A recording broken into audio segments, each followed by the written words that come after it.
Auzubillahiminash-shaytanir-rajim. Bismillahir-Rahmanir-Rahim. Starting with the name of Allah, who is Rahman and Rahim.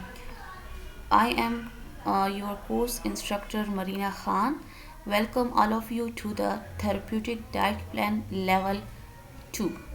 So आज जो हम पढ़ेंगे उसके कंटेंट्स को हम पहले रीड कर लेते हैं. अब ये पहला जो पार्ट 1 है आपके लेक्चर का, उसमें हम थेरेप्यूटिक न्यूट्रिशन और relationship of nutrition and health पढ़ेंगे. फिर पार्ट 2 में हम फूड एलर्जी एंड इंटॉलरेंस पढ़ेंगे और पार्ट 3 में हम केस स्टडी जिसमें हम IBW, BMI और टोटल कैलोरिक नीड्स को फाइंड आउट करेंगे. सो पहले हम डिस्कस कर लेते हैं कि what is therapeutic nutrition. Therapeutic nutrition क्या है? Therapeutic nutrition is a provision of nutrients to maintain and or restore optimal nutrition and health. यानी जब हम जब हम प्रोविज़न करते हैं न्यूट्रिएंट्स की किस चीज़ के लिए, ऑप्टिमल न्यूट्रिशन एंड हेल्थ की मेंटेनेंस के लिए हम जब न्यूट्रिएंट प्रोवाइड करते हैं, मतलब हमारे पास there are different type of disease होती हैं जिनको न्यूट्रिशन थेरेपी रिक्वायर होती है. और इन जैसे कि CBD हो गया, डायबिटीज़ हो गया, सीलिएक डिजीज़ हो गया और लॉट ऑफ डिजीज़ हैं जिनको ज़रूरत होती है कि न्यूट्रिशन थेरेपी की जाए. मेडिसिनल उसके मेडिकेशन के साथ साथ न्यूट्रिशन थेरेपी की भी ज़रूरत होती है ताकि हमारे पास जो आउटकम हो, जो रिज़ल्ट हो, वो आउटस्टैंडिंग हो. ठीक है. अब इसके बाद हम आ जाते हैं relationship of nutrition and health. Nutrition और हेल्थ के दरमियान में क्या रिलेशनशिप है? हेल्थ 1947 में WHO के मुताबिक हेल्थ जो कि है उन्होंने डिफ़ाइन किया था इसे the state of complete mental, physical and social wellbeing, not merely the absence of disease. यानी ज़्यादातर लोग यही समझते हैं कि हेल्थ इसे कहते हैं जिसमें डिजीज़ ना हो, यानी कोई बंदा डिजीज़ ना हो तो उसे हम हेल्थ कहते हैं. नहीं, जब एक बंदा कम्प्लीटली मेंटली भी, फिज़िकली भी और सोशली भी यानी हेल्दी हो तब ही वो मुकम्मल तौर पर हेल्दी पर्सन कंसिडर किया जाता है. सो इसके बाद हम आ जाते हैं न्यूट्रिशन किसे कहते हैं. वो भी according to WHO, nutrition is the intake of food considered in relation to the body dietary needs. जब हम कोई फूड खाते हैं और किसी फूड का इंटेक करते हैं अपनी डाइटरी नीड के मुताबिक, तो उसे हम न्यूट्रिशन कहते हैं. ये जिसमें इंजेशन, डाइजेशन, एब्जॉर्प्शन ये और एक्सक्रीशन आ जाता है. गुड न्यूट्रिशन एंड एडिक्वेट, हमारी बॉडी के लिए अच्छी न्यूट्रिशन ज़्यादा ज़रूरी है. अगर हम अच्छा खाना खाएंगे तो वो अच्छे से हमारी बॉडी में यूटिलाइज़ होगा, अच्छे से हमारी बॉडी का पार्ट बन जाएगा, हमारी जो बॉडी की जो प्रोसेसेस हैं वो अच्छी तरीके से होंगी और जो एक्स्ट्रा जो एक्सेस है वो जो कि है हमारी बॉडी से रिमूव हो जाएगा. और हमारे लिए हमारी हेल्थ के लिए well balanced diet combined with regular physical activity बहुत ज़्यादा ज़रूरी है. और ये दोनों क्या समझे जाते हैं? Cornerstone of good health, यानी संगी बुनियाद समझे जाते हैं अच्छी सेहत के. Poor nutrition can lead to reduced immunity. ज़ाहिरी बात है जब हम हमारी न्यूट्रिशन जो कि है पुअर होगी, हमारा खाना जो कि है डेफिशिएंट होगा, वेल बैलेंस्ड नहीं होगा, तो हम ज़्यादा हम इम्यूनिटी जो कि है वो रिड्यूस्ड हो जाएगी, इंक्रीज ससेप्टेबिलिटी टू डिजीज़ और impaired physical and mental development. और हमारी जो फिजिकल और मेंटल डेवलपमेंट है वो क्या हो जाएगी? इम्पेयर्ड हो जाएगी. एंड आखिरकार क्या हो जाएगी? Reduced productivity. सो जो कहा जाता है ना, you are what you eat, कि आप वो हैं जो आप देखते हैं.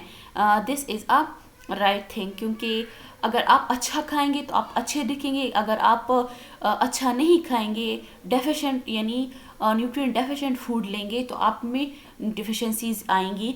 या अगर एक्सेस लेंगे, बैलेंस्ड नहीं होगा, तो आप में क्रोनिक डिजीज़ का ख़तरा हो सकता है. ठीक है. इस न्यूट्रिशन की जो अर्ली न्यूट्रिशन रिसर्चेज हुई थी वो फोकस थी identifying the nutrients in food that would prevent such common disease. जैसे कि रिकेट्स हो गया जो विटामिन D डिफिशेंसी की वजह से होती है, स्कर्वी हो गया जो कि विटामिन C की डिफिशेंसी की वजह से होती है. तो अर्ली जो कि है रिसर्चेस वो इन्हीं पे हुई थी कि कौन से ऐसे न्यूट्रिएंट्स हैं जिनकी डिफिशेंसी की वजह से डिजीज़ होती हैं।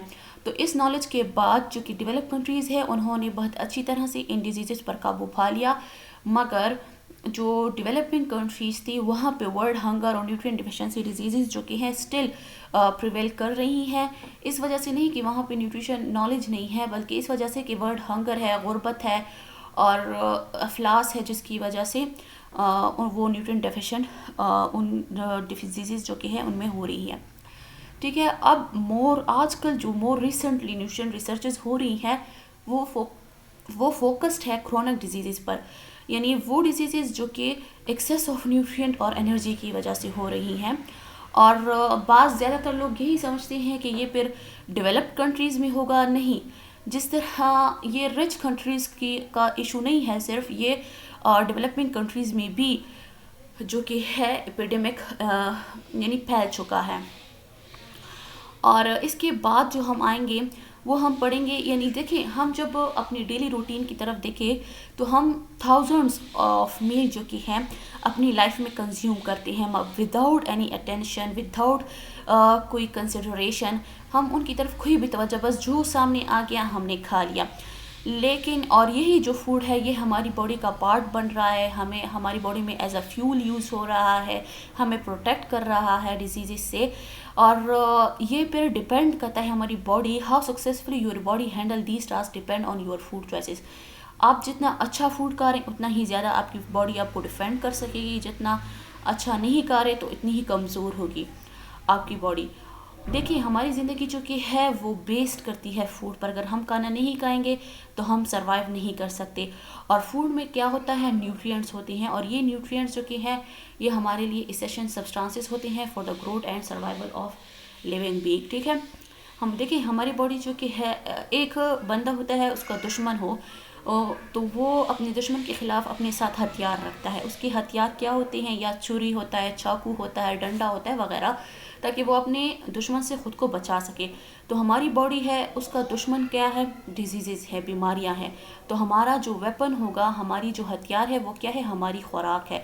अगर हम ज़्यादा अच्छा खुराक इस्तेमाल करेंगे हम ज़्यादा प्रोटेक्टेड रहेंगे, अगर अच्छा नहीं लेंगे तो हम प्रोटेक्टेड नहीं होंगे और हम पर डिजीज़ जो कि है वो अटैक करेंगी और ज़्यादा हमारी जो बॉडी होगी वो वल्नरेबल होगी फॉर द डिजीज़।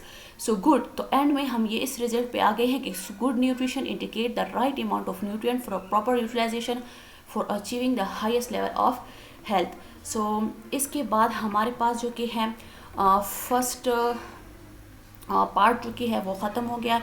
इंशाल्लाह फिर नेक्स्ट पार्ट में